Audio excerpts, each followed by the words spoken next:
Hola a todos, buenas tardes. Bueno, estoy encantado de estar aquí con vosotros otra vez, un sábado más y arrancando este programa del karate en casa. Hoy el tema que vamos a tratar en esta webinar es de medicina. Va a tratar sobre el coronavirus, como no puede ser de otra manera, sintomatología y evolución, el coronavirus en la práctica del karate y las medidas de prevención. Bueno, esto nos lo va a tratar, estoy seguro que estupendamente, Andrea Gutiérrez. Como ya sabéis, es cuarto dan de karate, es graduada en medicina y residente de cuarto año en medicina interna. Y como también conocéis, es una estupenda competidora. Así que en su nueva faceta de conferenciante, estoy seguro que lo va a hacer muy bien. Y nada, ya sin más, darle paso y que esperemos que nos sirva a todos un poco de ayuda para poder iniciar nuestra actividad otra vez. Así que gracias a todos por estar aquí y nada, adelante Andrea, cuando quieras. Vale, muchas gracias, Antonio. Nada, buenas tardes a todos y bueno, mientras voy preparando la charla, ¿Quién está hablando? lo primero es dar las gracias a Pepe y a Antonio que me hayan invitado a hablar con vosotros esta tarde. Y nada, pues lo que ha dicho Antonio, vamos a hablar un poquito del coronavirus. Os voy a intentar contar pues brevemente algunas características del virus y un poco cómo ha sido la vivencia en los hospitales. Y luego ya vemos pues un poco las recomendaciones que nos da el Ministerio y las autoridades sanitarias pues para ir volviendo un poco a nuestro día a día y sobre todo al karate, que es lo que más nos interesa.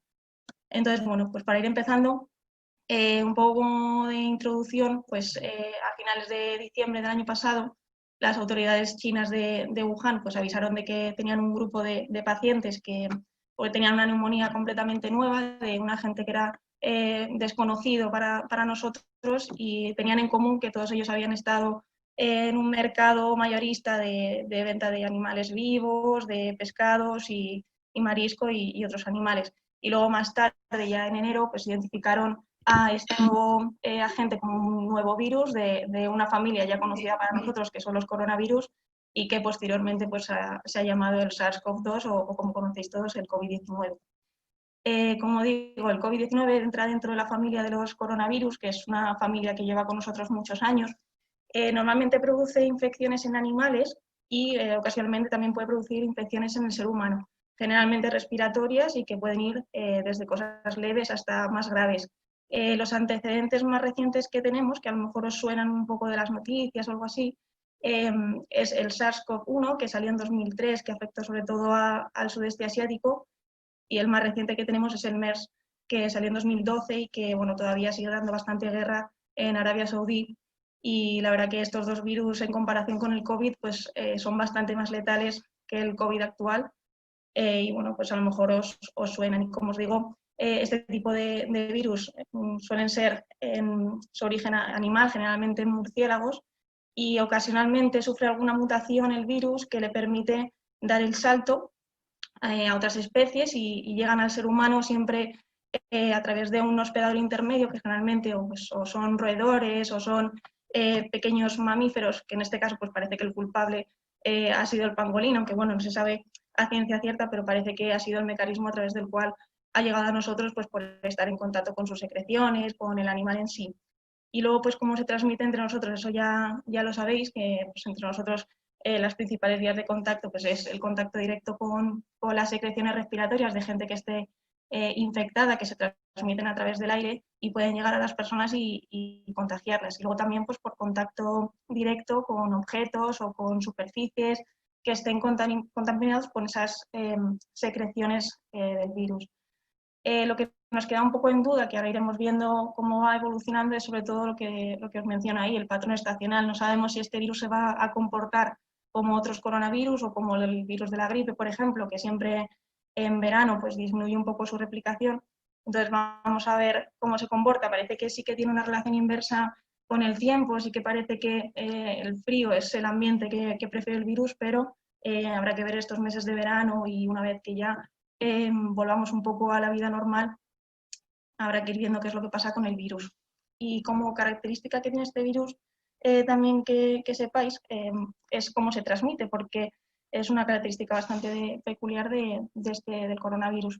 Lo que tiene característico es que empieza a transmitirse incluso antes de que empiecen los síntomas. Parece que incluso 1 o 2 días antes, incluso a veces 3 días antes de que la persona empiece con síntomas, el virus ya puede transmitirse. Y este ha sido uno de los problemas importantes a la hora de que se haya transmitido a tanta población, porque el problema es que mucha gente que estaba sintomática podía transmitir el virus.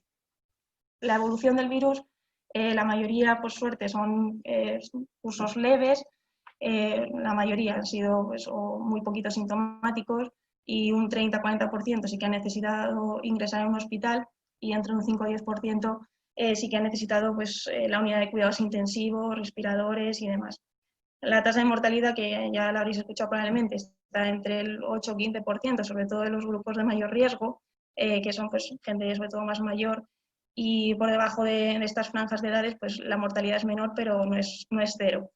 Y como habréis escuchado probablemente en las noticias y demás, pues los grupos de mayor riesgo son las personas mayores de 60 años, sobre todo la tasa de mortalidad se dispara a partir de los 75 años, y luego pues aquellas personas que tengan enfermedades también, pues como la hipertensión, la diabetes, enfermedades pulmonares y pacientes que estén inmunodeprimidos.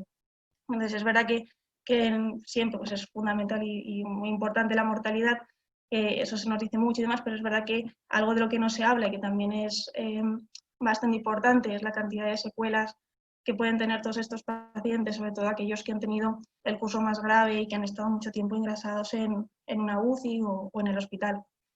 Los síntomas ya probablemente los habéis escuchado, pues la fiebre, la tos, la sensación de falta de aire, y algo característico también que habréis oído mucho es esa pérdida del gusto y del olfato, que es bastante característico del virus. ¿Qué es lo que más nos ha importado a nosotros un poco desde el punto de vista médico? Porque veíamos que estos pacientes iban peor. Pues ha sido sobre todo el paciente que tuviera una fiebre persistentemente alta o esa sensación de falta de aire que necesitara cada vez más oxígeno, pues son los 2 síntomas que a nosotros nos servían de alarma, porque nos estaba haciendo indicar que ese paciente iba a tener una mala evolución, que iba a desarrollar probablemente la forma más grave de la enfermedad. Y esto un poco resumido y un poco esquemático y simple para que lo entendáis. Lo que hacía el virus en estas formas más graves, el problema no era el virus en sí, sino que provocaba un descontrol a nivel del sistema inmune, y esto lo que provocaba al final era una inflamación absolutamente descontrolada y bestial a nivel de todo el cuerpo, y esto al final primero afectaba a los pulmones, con lo que se denomina un distrés respiratorio, que al final no es más que el fracaso de los pulmones y la necesidad de poner ventilación mecánica, y ello iba acompañado posteriormente del fracaso multiorgánico y pues al final que el paciente se pusiera muy malito, y no solo con esto, que también ya era bastante, sino que también desarrollaban otras complicaciones a consecuencia de esta inflamación, que es la formación de trombos, que podría provocar o ictus, o infartos, o embolismos pulmonares. Y sobre todo que muchas de estas cosas, como digo, en gente joven, estamos hablando mejor de ictus en gente de 30 años, infartos en gente de 30 años, y al final pues son cosas que son muy graves y que pueden tener secuelas a largo plazo, y que habrá que ir viendo en estos meses pues cómo se van desarrollando y evolucionando estas personas. Os he traído unos ejemplos para que sea un poquito más visual. Os traigo, esta es la imagen de una radiografía de un chico de 42 años, pues de cuando viene a urgencias, que es bastante normal, ¿vale? Y esto es como está en unos días más tarde, ¿vale? Para que os hagáis una idea. Os traigo otro ejemplo de un señor de 53 años que ya cuando viene está un poquito afectado el pulmón y demás, pero a los pocos días igual desarrolla lo que os he dicho antes, de esa inflamación y ese distrés, y que provoca pues que hay que ventilarles mecánicamente. Y el último ejemplo un poquito también más visual, que se ve mejor. Este es un escáner normal de un pulmón completamente normal, y os voy a poner un ejemplo además muy reciente que tenemos de ayer, de un chico de 40 años que acaba de bajar de la UCI después de 74 días que ha estado en la UCI ingresado, y bueno, hicimos un escáner para ver cómo se había quedado un poquito esos pulmones, y bueno, para que veáis lo que os digo, que desde luego que la mortalidad es importante, pero las secuelas en estos pacientes pues también son muy importantes, y habrá que ver poco a poco cómo van evolucionando estas personas.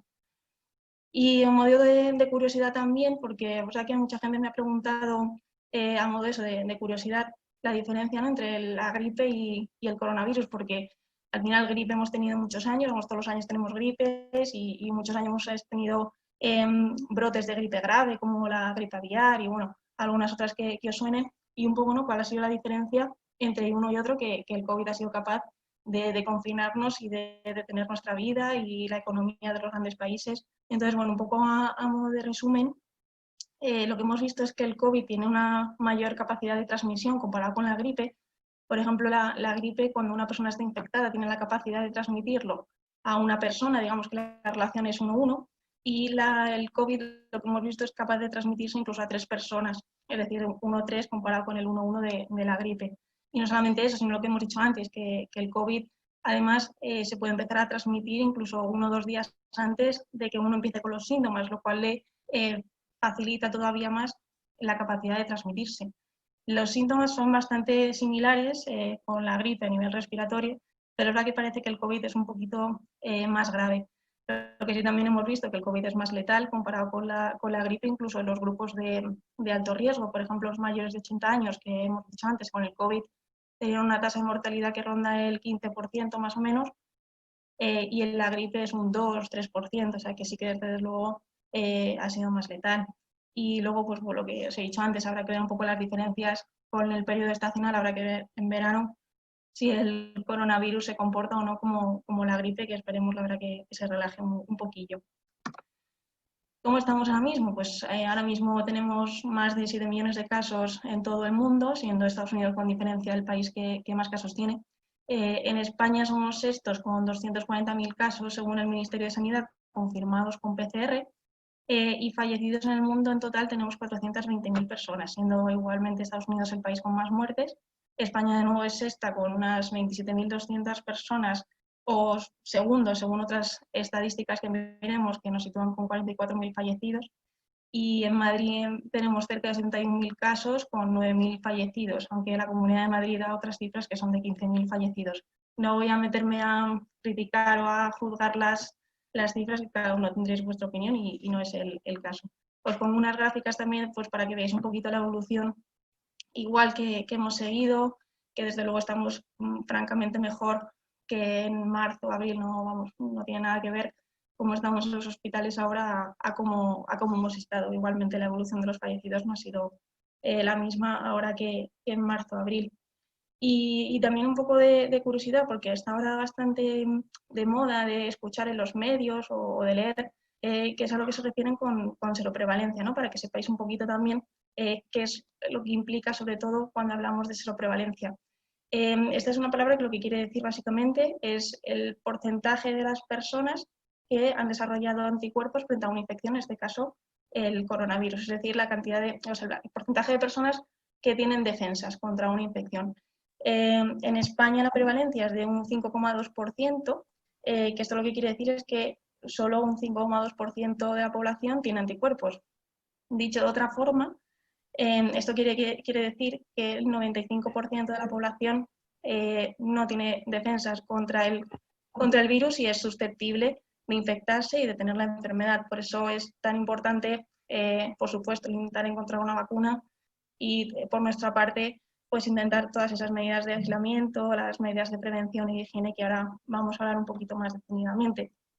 Entonces, vamos a hacer un pequeño repaso de lo que nos dice el Ministerio, sobre todo en cuanto a la actividad deportiva, que es lo que más nos interesa a nosotros, y un poco las recomendaciones que podemos intentar aplicar para la vuelta al karate.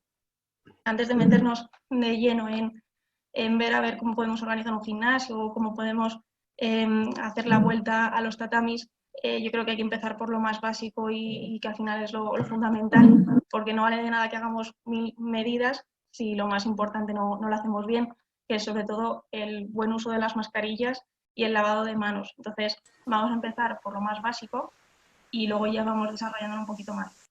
Los tipos de mascarillas, ya sabéis que tenemos dos, las quirúrgicas o higiénicas o las de alta eficacia. Las quirúrgicas o higiénicas lo que van a hacer es evitar que nosotros diseminemos de dentro a afuera los microorganismos, es decir, que van a evitar que nosotros contagiemos a otras personas si estamos infectados. tienen una duración de 4 horas. Una vez pasadas esas 4 horas ya no pierden eficacia y no se deberían utilizar. La diferencia entre ellas es pues, que están hechas de diferente material, pero realmente la eficacia es muy parecida. Las quirúrgicas son un poquito más eficaces, pero vamos, son muy similares. Las higiénicas se pueden volver a reutilizar según un poco el fabricante, pero las quirúrgicas no, ¿vale? Y lo más importante sobre todo es quién se lo tiene que poner. Las quirúrgicas las tienen que utilizar tanto las personas sanas como las enfermas, pero las higiénicas solamente se pueden utilizar en personas sanas, ¿vale? Si alguien tuviera síntomas respiratorios o alguna cosa así, debería utilizar las quirúrgicas, ¿vale? Que son las que están indicadas. En cuanto a las de alta eficacia, que son las FFP, lo que hacen es lo contrario, lo que intentan es evitar que nosotros inhalemos aerosoles que puedan tener algún tipo de microorganismo que pueda ser peligroso para nosotros. Tenemos diferentes tipos igualmente, dependiendo un poco de su eficacia. Las FFP1 son de eficacia bajita y en principio con esta situación no estarían recomendadas. Y tenemos, por otra parte, las FFP2 y las FFP3, que sí que son las más eficaces, entre ellas son muy parecidas, realmente la eficacia es muy similar, y ahora mismo con las FFP2 sería más que suficiente. Habéis visto también que a lo mejor hay algunas mascarillas que tienen como una pequeña válvula, que estas mascarillas realmente no aportan absolutamente nada en cuanto a proporcionar más protección, y es solamente que son más cómodas, porque con esa válvula lo que hace es salir el calor, salir la humedad y son un poquito más cómodas de llevar. Pero es verdad que ahora mismo en el contexto que estamos viviendo no están indicadas. No están indicadas porque al tener esa válvula que permita la salida del calor, de la humedad, igualmente también está permitiendo la salida de partículas que pueden tener microorganismos y que pueden contagiar a otras personas. Entonces, ahora mismo las mascarillas con válvulas no estarían indicadas, ¿vale? Solamente las otras. Y lo fundamental, lo que os digo, cómo ponerse la mascarilla y qué hacer con ella, ¿vale? Porque voy a ser muy pesada con esto, pero es que creo que es fundamental, porque no vale de nada que hagamos otras cosas más complejas si lo más sencillo no lo hacemos bien. Y sobre todo porque muchos de vosotros al final sois responsables de un gimnasio, tenéis a mucha gente a vuestro cargo, y yo creo que es importante que habrá que incidir en la gente, en que hay que hacer las cosas bien, pues para evitar contagios, para evitar que tengamos problemas. Entonces, yo creo que esto es de verdad que fundamental, junto con el lavado de manos. Entonces, para ponerse bien la mascarilla, como vienen los dibujitos muy bien explicados, primero hay que lavarse las manos, que ahora veremos cómo, que también tiene su técnica, y para ponérnosla lo utilizamos con las gomitas, ¿vale? No tenemos que tocar la parte de delante de la cara.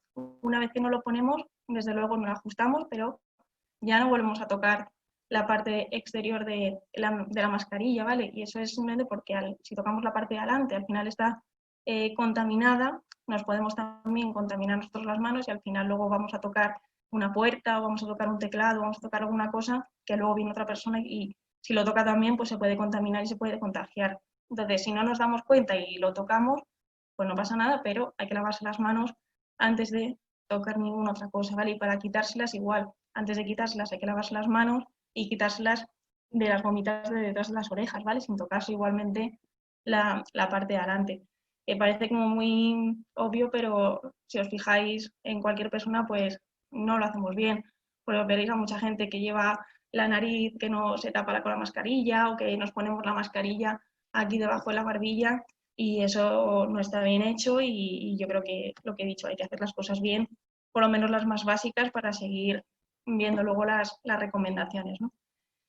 Y en cuanto al lavado de manos, igual, fundamental el lavado de manos. Igual parece una tontería, pero no vale de nada el que nos echemos un poquito de gel, a hacer un poquito así de manos y fuera. Eso no vale para nada, eso no estáis eliminando para nada ningún tipo de microorganismo de las manos. Entonces, esto hay que hacerlo bien.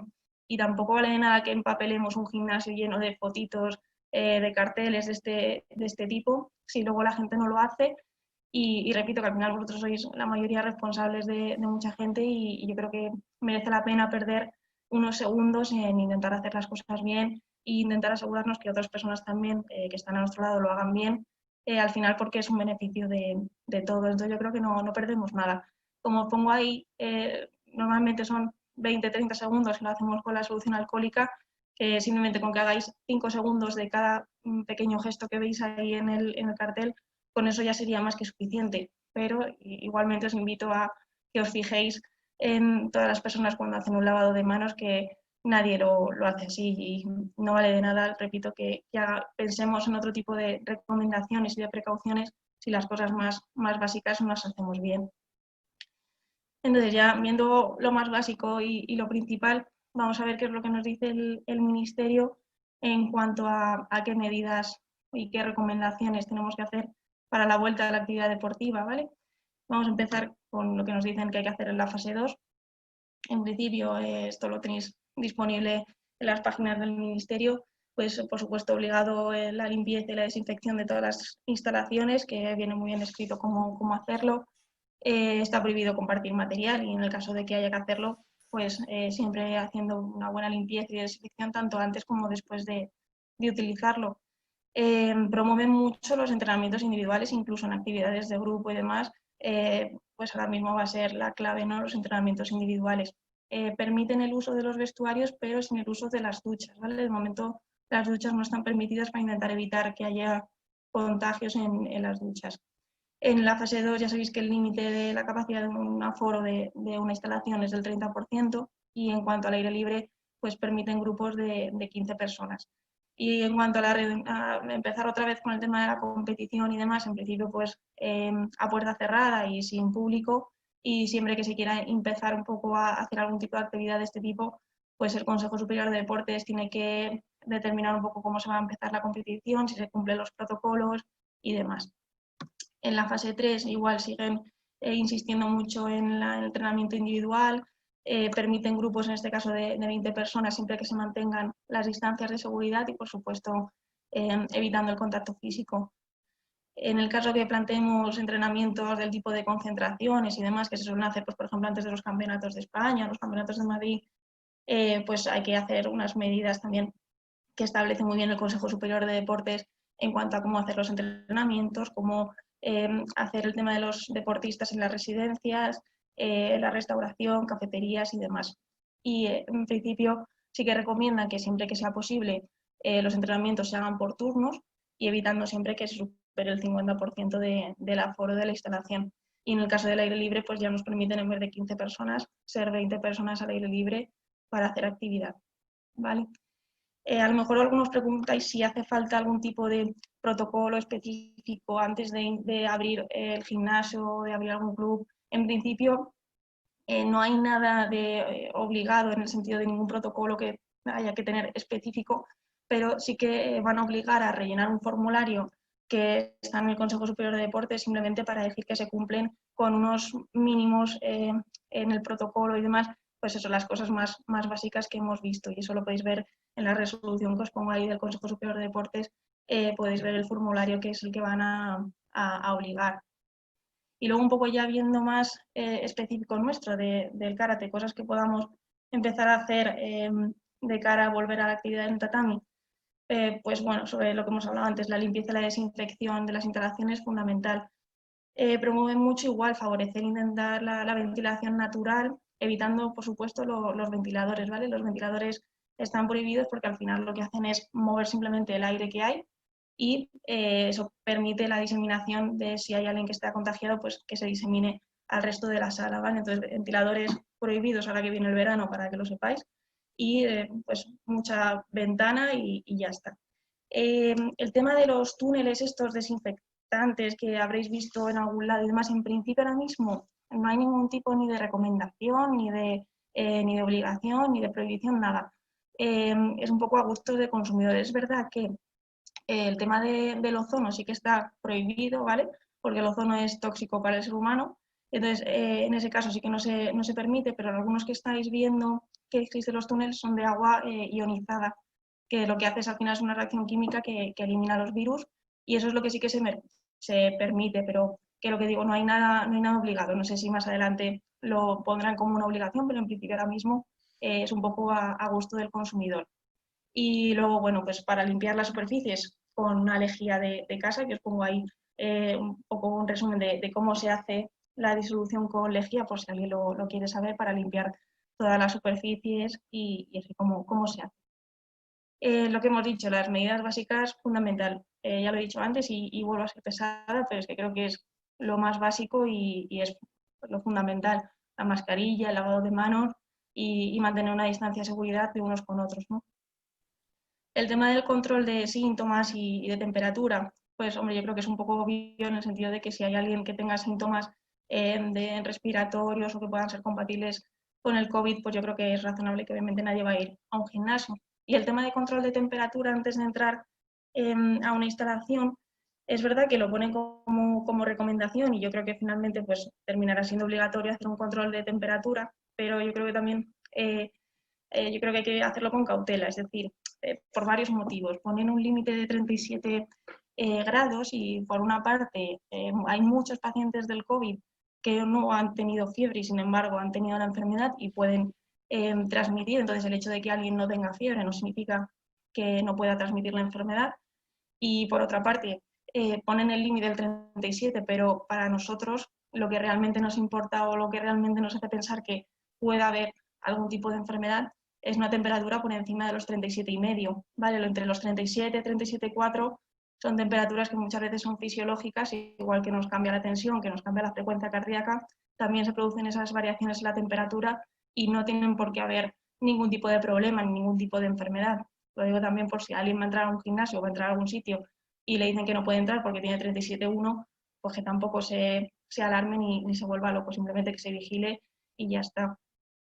Luego nos hacen la recomendación también de que los deportistas vayan vestidos ya con el karategi, que yo creo que también puede ser interesante que vayamos todos vestidos con el karategi y una vez dentro pues ya nos cambiemos, lo metamos el karategi en una bolsita y salgamos. Yo creo que también puede ser necesario y yo creo que sí que al final será prácticamente obligatorio tener una cubeta de desinfección del calzado al entrar en una instalación, que igual se hace con la lejía, como os he puesto antes, que en principio es rociar con un felpudo con lejía y pues simplemente arrastrar los piececitos como hacemos cuando queremos entrar a cualquier casa. Y yo creo que también que habrá que hacerlo. Por supuesto, el tener los geles hidroalcohólicos, por supuesto, va a ser obligatorio. Pero, como he dicho antes, hay que hacer un buen lavado de manos. Si no, no vale para nada que tengamos 20 geles y pero si no los utilizamos bien no vale de nada. Igualmente, pues que haya siempre carteles informativos de cómo hacer las cosas y asegurarnos que la gente lo haga bien. Y desde luego, pues vamos a tener que adaptarnos un poco al número de participantes, pues según cada uno las posibilidades. Pero bueno, como hemos visto, la fase 2 solamente permiten el 30% del aforo y en la fase 3 el 50%. Entonces, pues cada uno en su gimnasio y demás tendrá que adaptarse un poco a las posibilidades que tenga. Pues a lo mejor habrá que plantear hacer clases a lo mejor más cortas y hacer más turnos y de esa forma pues que vaya mucha gente a entrenar, porque si no pues al final va a ser complicado, pero bueno, eso cada uno tendrá que intentar adaptar su gimnasio y sus clases pues a lo que estamos viviendo ahora. Más cosillas, por supuesto, la limpieza del tatami después de utilizarlo. Yo creo que esto es algo que también puede ser de cada uno que limpie su franja, digamos, de tatami y así pues al final todos colaboramos en que tengamos el tatami desinfectado y que podamos usarlo todos tranquilamente.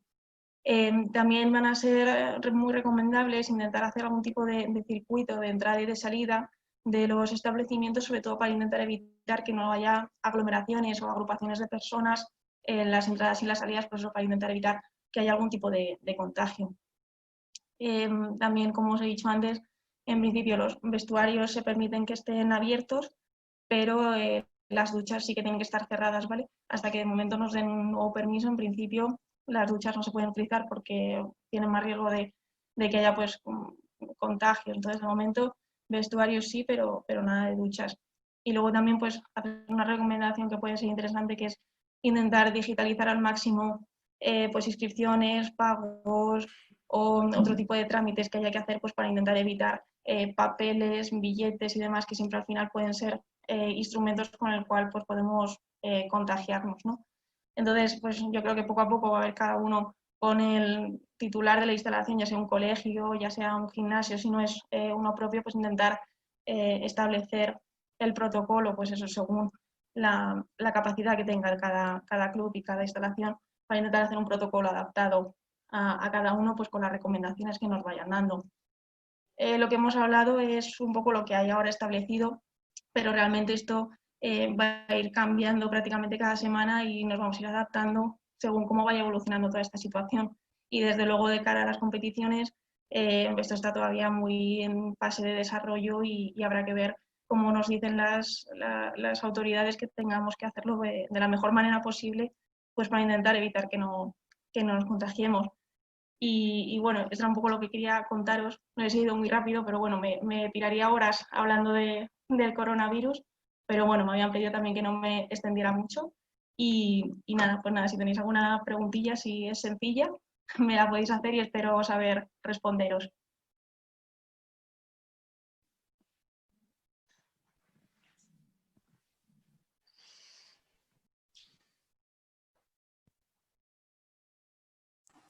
Sí, ¿me escucháis ahora? Sí. Vale, pues muchas gracias, Andrea, por echarnos una manilla con esto, que parece una pesadilla, pero que espero que vayamos saliendo todos. Bueno, en cualquier caso, hay una pregunta ya por aquí, me podéis ir haciendo a través del chat las preguntas, se las voy pasando a Andrea, y si hubiese muchas, pues las guardamos y luego os las manda y os contesta ella, ¿vale? A través del correo. Bueno, hay un tipo de inquietud, ¿vale? Y es la de saber en un momento determinado, cuando alguien ya empiece a entrenar colectivamente en las clases, con la distancia, etcétera, como todavía no tenemos muy claro qué va a pasar con la colectividad, pero ¿qué tipo de mascarilla sería la más aconsejable cuando no podemos mantener esa distancia de 2 metros y nos vamos a quedar en 1,5 metros entrenando? En la calle ya sabemos que es 1 metro, etcétera, etcétera. Entonces, ¿qué has oído? ¿Qué sabes? En principio, con la quirúrgica, ahora mismo con las recomendaciones que hay sería suficiente. Si no podemos mantener la distancia de seguridad, siempre claro que no haya alguien con enfermedades pues, pulmonares o alguna cosa que sí que le confiera mayor riesgo, que en ese caso pues, se recomienda la FFP2, pero en principio para la gente normal, con una quirúrgica, sería suficiente. Vale, pues la posibilidad de realizar, esta es otra pregunta que dice que la posibilidad de realizar la clase descalzos todavía es improbable. Pues en principio, si hacemos un buen, la limpieza del calzado y demás, no hay nada establecido, pero yo creo que si tenemos desinfectado el tatami, hemos hecho la desinfección del calzado y lo tenemos todo más o menos con una limpieza como la que aconsejan, yo creo que en principio se podría hacer descalzo, pero eso siempre asegurando que el tatami esté descalzo. Ya os digo que no hay nada 100% establecido para el CADREDI y probablemente pues la semana que viene o la siguiente esto cambie, pero ahora mismo en principio no hay nada tampoco 100% recomendado, pero yo creo que si se siguen las indicaciones que dan de desinfección y de limpieza de las superficies y demás, como puede ser el tatami, yo creo que en principio descalzo se podría volver a hacer. Bien, ¿qué te merece o qué te parece a ti esto que se está poniendo tan de moda ahora por la lógica de que se pueden lavar, etcétera, las mascarillas de tela? Y también una pequeña referencia a lo que has dicho sobre el hecho de ir vestido de karate y el beneficio de hacerlo así. Vale, lo de las mascarillas de tela, en principio las de tela en concreto no están recomendadas, ¿vale? Esas sí que no, las autoridades no las recomiendan. Las higiénicas sí, y luego cada mascarilla higiénica, según el fabricante y demás, cuando se compran y vienen con el paquetito, en cada paquete, según el tipo de mascarilla que sea, te viene pues cómo lavarlo, el número de lavados que lo puedes hacer, hasta qué número ya la mascarilla es inservible, pero en principio las de tela en concreto lo especifican que no son las recomendables porque no tienen, digamos, pasado todo el certificado que tienen que hacer y demás. Entonces, en un principio no recomiendan las de tela. Y luego lo otro que se me había olvidado que me habías preguntado. Lo del tema del karategi. Lo del tema del karategi, sí. Igual, es que esto no lo comentan en el Consejo Superior de Deportes y demás, pero no hay nada 100% establecido. En un principio es para intentar evitar que haya un doble paso, digamos, por el vestuario, intentar evitar cuanto menos el airear la ropa, que eso siempre se intenta evitar, en fin, un poco una medida de precaución, pero no hay una base científica 100% del por qué hacerlo ahora mismo. Vale, un detalle importante, interesante, que me dicen que cómo hay que deshacerse de las mascarillas. Si hay un lugar concreto donde poder deshacerse o se tratan normales. No, normal, cuando os las quitéis, que en una bolsa de plástico de la basura se tiran y una vez que están ahí ya simplemente se cierran y ya está, no tenéis que hacer nada más especial que eso. De acuerdo, también plantean la situación de para que los padres estén más tranquilos, que serán seguramente los más inquietos cuando empiece la colectividad, el calcetín rugoso para evitar los desplazamientos, que sí es más aconsejable que estar descalzos. Comer 2 días seguidos lo mismo, me lo dejan... Ahí ya me pillas, no sé. Eso ya no te sé decir. No, no pasa nada, Andrea. La historia es que si tú has oído sobre el tema, no. si has oído sobre... Nada, no he escuchado nada de eso. De que será mejor y menos en los niños. Sobre todo los niños van a ser complicados de manejar, porque al final, pues, es que son niños al final. Y pues a ver cómo evitas que un niño vaya a abrazarte, ¿no? Pues estamos intentando mantener la distancia de seguridad, pero bueno, vamos a intentar adaptarnos de la mejor forma que podamos, pero vamos, de eso en concreto no he escuchado nada y no puedo contestar esa pregunta, lo siento. Intentaré investigar si consigo algo y os lo cuento, pero vamos, en principio no, ahora mismo no sé decir. Vale, pues te voy a hacer la última y las demás las intentaremos contestar a través de correo, ¿vale? Para no estar aquí un rato largo. Vale. Y la última te dice algo así como la persona que ha tenido secuelas en el olfato, que si lo puede volver a recuperar o qué secuela le va a quedar o está en estudio todavía.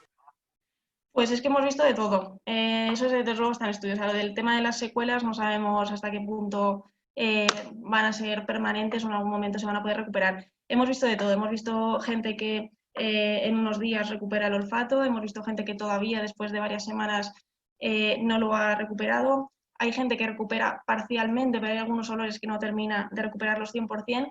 E incluso hay gente que parece que lo recupera del todo y luego posteriormente a las semanas vuelve otra vez a perder el olfato. Entonces, ahora mismo con este virus hemos visto de todo y no hay nada 100% establecido de cómo va a ser la evolución de las secuelas ni nada. Igual que también os digo que, por ejemplo, el tema del cansancio o de la sensación de falta de aire que mucha gente refiere, eso sí estamos viendo que está durando muchas semanas. Entonces, aprovecho también, pues, por si alguno habéis tenido síntomas o alguno que conozcáis, el hecho de la vuelta un poco a la actividad y al ejercicio, esas personas deberían hacerlo de forma un poco progresiva e ir viendo qué capacidad tienen, porque muchos de ellos pues, se quedan con cierta dificultad respiratoria, con mucha debilidad, y hay que ir un poco de forma más lenta a la hora de volver a hacer una actividad normal. Bueno, pues las preguntas que tengo por ahí ya no te las voy a hacer porque tiene mucho que ver con qué es lo que nos vayan diciendo las autoridades sanitarias, ¿vale? En cuanto a la separación, vale, etcétera. Lógicamente eso tú no lo sabes tampoco porque todavía no lo han dicho, lo irán diciendo. Vale. Pues agradecerte mucho, Andrea, que hayas compartido con nosotros pues eso, cosas que me gustaría saber. Y nada, muchas gracias. Y os paso con Antonio Torres, el presidente, para que os cuente alguna cosilla. Bueno, oye, pues muy bien, Andrea, muchas gracias. Pues nos has aclarado muchas cosas y además está bien que nos hagas un resumen de todo lo que las autoridades sanitarias nos están recomendando y nos ha venido muy bien, estupendo. Oye, así que muchas gracias. A ti, Antonio. Así que muchas gracias a todos y nada, desearos lo mejor y esperaros hasta el sábado que viene. Gracias.